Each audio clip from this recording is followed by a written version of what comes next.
सबको जय जोहार। आज कुंभलगढ़ की इस धरती पे भारत आदिवासी पार्टी का ये सम्मेलन, इस सम्मेलन में पहुंचे हुए हमारे भारत आदिवासी पार्टी के राष्ट्रीय सदस्य भाई कांति भाई रोत, हमारे बीच में उदयपुर जिले के जिला अध्यक्ष भाई अमित भाई खराड़ी, भारत आदिवासी पार्टी के राष्ट्रीय सदस्य भाई पोपट जी खोकरिया, राजसमंद जिले के समस्त पार्टी पदाधिकारी और यहाँ स्थानीय विधानसभा के विधायक प्रत्याशी रहे भाई डॉक्टर राम मीणा और इस पांडाल में विराजमान बड़े बुजुर्ग, हमारी माताएं बहनें, युवा साथी और समस्त युवा साथी जो वॉलंटियर के रूप में काम कर रहे हैं, आप सभी को मेरी ओर से जोहार। आज इस प्रकृति की गोद में और ये ऐतिहासिक जो क्षेत्र रहा है और इस इतिहास को गौरवशाली इतिहास के रूप में बनाने वाला ये कुंभलगढ़ का जो इतिहास है, हल्दी घाटी का जो इतिहास है और इस पूरे भील प्रदेश और मेवाड़ क्षेत्र का जो इतिहास है, उस इतिहास को पूरे देश के इतिहास में स्वर्णिम पंक्ति में लाने का जो सौभाग्य है या संघर्ष है, वो इस पांडाल में बैठे हुए भील समुदाय के पुरखों की वजह से।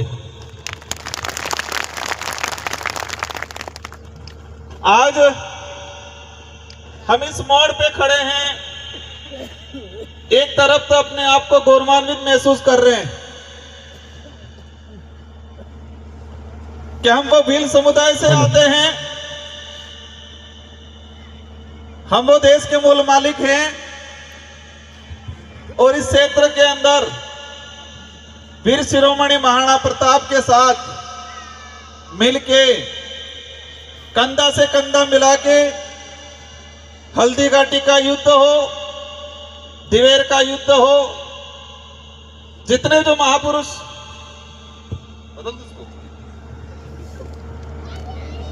मैं जो मेरी बात कहना चाह रहा था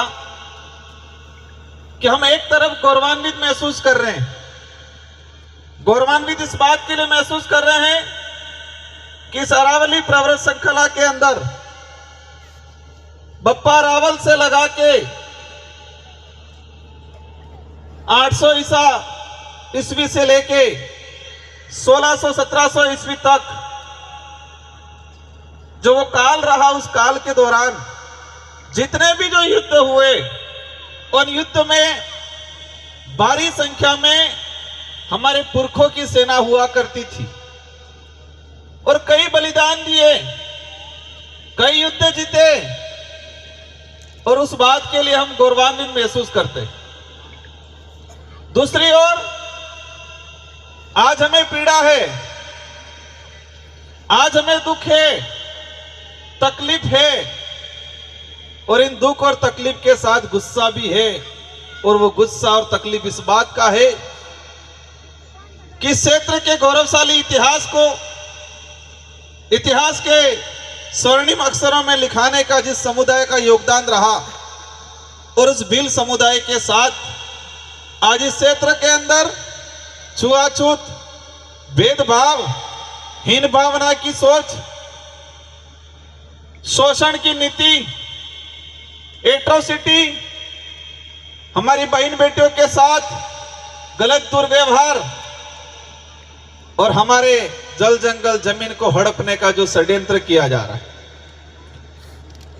मैंने दो बात बोली कि हमें गौरवान्वित महसूस हो रहे हैं। गौरवान्वित इसलिए महसूस हो रहे हैं कि क्षेत्र के इतिहास में जितने भी युद्ध हुए और युद्ध में कहे कि बप्पा रावल से लगा के महाराणा प्रताप तक, महाराणा कुंभा थे, महाराणा सांगा हो, इन सब के साथ भीलों की सेना कंधे से कंधा मिला के रही।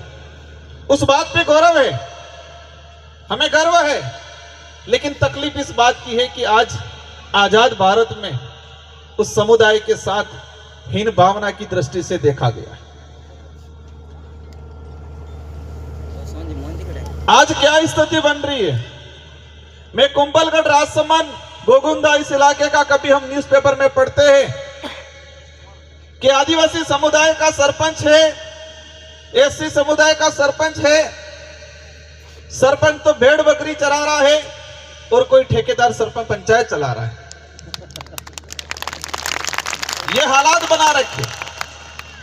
कभी हम देखते हैं कि किसी घर के आगे से कोई निकली है आदिवासी और उसको मारपीट करके मार दिया जाता है। कभी हम देखते हैं कि छुआछूत, भेदभाव, शोषण की नीति से किसी के साथ एट्रोसिटी होती है। मैं उन लोगों के लिए कहना चाहूंगा कि आप जिस इतिहास पे गर्व महसूस करते हो, उस इतिहास को स्वर्णिम अक्षरों में लिखाने का काम इसी समुदाय ने किया है। जो आज आप तुम तौहीन की भावना से, हीन भावना से देखते हो, उसी समुदाय की वजह से आप गर्व महसूस करते हो। आज इस क्षेत्र का इतिहास इसलिए पूरे विश्व में जाना जाता है और उस पर गर्व महसूस किया जाता है। और इतिहास में यह कहा जाता है कि अकबर एक ऐसा आक्रमणकारी था कि पूरे देश के राजाओं को उसने अपने अधीन किया। पूरे देश के राजाओं को या तो युद्ध लड़के उनको हरा के अधीन किया, या फिर वो स्वयं समझौते के तहत उनके अधीन चले गए। लेकिन हमारे इस मेवाड़, इस क्षेत्र के लिए कहा जाता है कि एकमात्र राजा था जिसने अकबर की अधीनता स्वीकार नहीं की थी, और इनका नाम था महाराणा प्रताप। और इसीलिए इनको कहा जाता है वीर शिरोमणि महाराणा प्रताप। और आज कहा जाता है कि एकमात्र राजा थे जिसने अकबर की अधीनता स्वीकार नहीं की थी। मैं आपके सामने सवाल करना चाहूंगा, कुछ बताना चाहूंगा कि क्या महाराणा प्रताप के पास ऐसी कौन सी सेना थी, ऐसी कौन सी तोपें थी, ऐसे कौन से हथियार थे कि पूरे देश के सारे राजाओं ने के पास नहीं थे, जिस वजह से वो हार मान के अकबर की अधीनता स्वीकार कर ली? क्या ऐसा था? ऐसी कौन सी फौज थी, कौन सी तोहफे थी कि जो अकबर की सेनाओं को भगाने में काम आई? कौन से ऐसे हथियार थे जो पूरे अखंड भारत के दूसरे राजाओं के पास नहीं थे? महाराणा प्रताप के साथ भीलों की सेना थी, और वो भीलों की सेना इस अरावली पर्वत श्रृंखला में गुरिल्ला युद्ध पद्धति को जानती थी।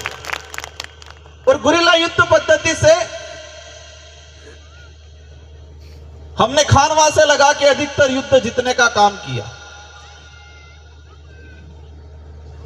महाराणा प्रताप के सामने कौन आया था? अकबर का सेनापति आया था जिसका नाम था मान सिंह।